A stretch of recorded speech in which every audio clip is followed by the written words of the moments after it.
අධිපති කාර්යාලයේ සහ අග්‍රාමාත්‍ය කාර්යාලයේ වියදම් වාර්තාවල දත්ත කිහිපයක්. 2021 අවුරුද්දේ මහින්ද රාජපක්ෂ මහත්මයාගේ විජේරාම නිවස අලුත් වැඩියා කරන්න අග්‍රාමාත්‍ය කාර්යාලය වියදම් කරනවා 25 කෝටි 21 ලක්ෂ 24978ක්. 2022 ඒ නිවසම අලුත් වැඩියාවට අග්‍රාමාත්‍ය කාර්යාලය වියදම් කරනවා 18 කෝටි 15 ලක්ෂ 20617ක්.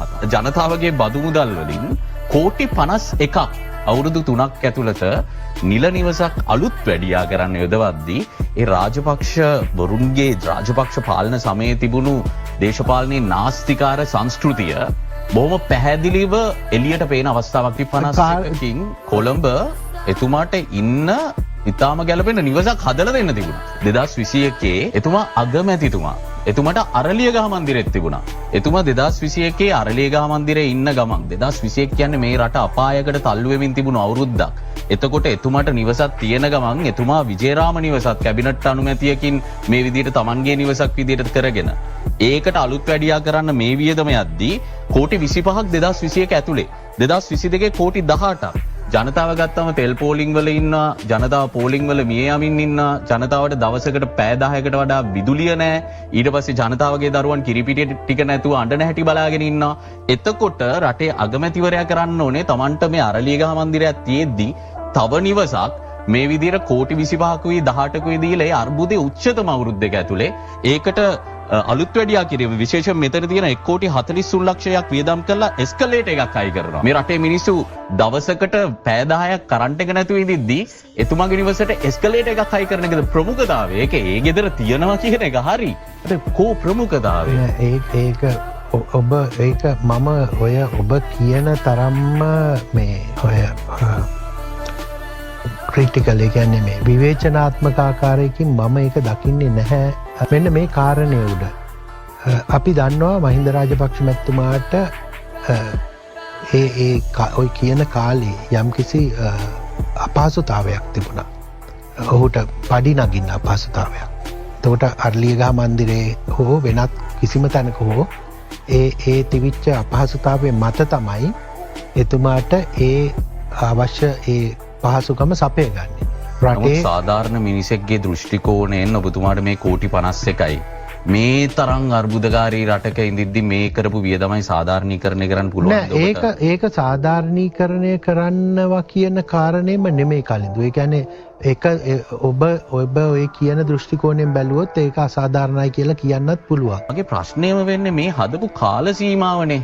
රටේ තාම ආර්ථිකය සම්බන්ධයෙන් රාජ්‍ය මූල්‍ය විනය සම්බන්ධයෙන් දැඩි අර්බුදකාරී වාතාවරණයක අපි ආර්ථිකයට ඕනවට වඩා යන්න ඕනේ නැහැ. මේක රටේ ජනතාව දන්නවා රට 2021 2022 කොතරම් තිබුණේ කියලා. එහෙම තියෙද්දි රටේ මුදල් ඇමතිවරයා 2021 රටේ මුදල් ඇමතිවරයා රටේ මූල්‍ය කටයුතු ගැන ඉතාම හොඳින් දන්න ඇමතිවරයා මේ විදිහට වියදම් කරනට වඩා වියදම් කරන් දේවල් තිබ්බා කියලා නම් රටේ මිනිස්සුන්ට තේරෙනවා. රටේ ආර්ථිකය බලහත්කාරයෙන් කඩාවැටවපු රට. ඕක තමයි මිනිස්සුන්ගේ ඉරණම. මිනිස්සු දන්නේ නැති දේ. හරිද? ඕකෙන්නේ ගෑස් හිඟයයි ඉන්ධන හිඟයයි කියලා එකක්නේ.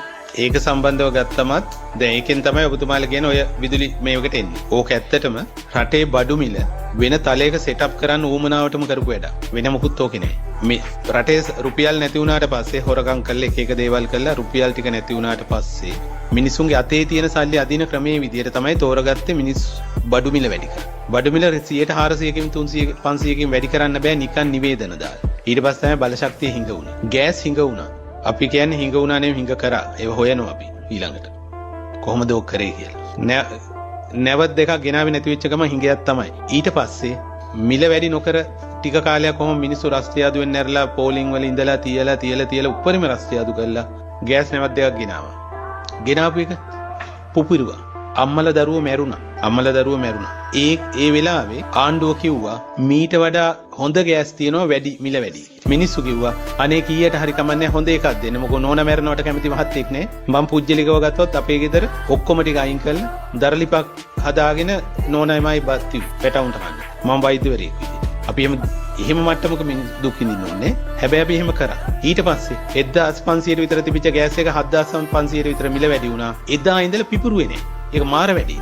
ඔබතුමාලා වැඩිත් ඕකම තමයි. ආයතනට නෙමෙයි. දේශපාලන තීන්දුව. තෙල් ගෙනාවෙම මිල වැඩි කළා. ඩොලර් 300 ගාන ගෙවන්න නැතුව නැවකට. නැව ගෙනල්ලා මූදේ තියන් ඉඳලා 650ක් දීලා බාන.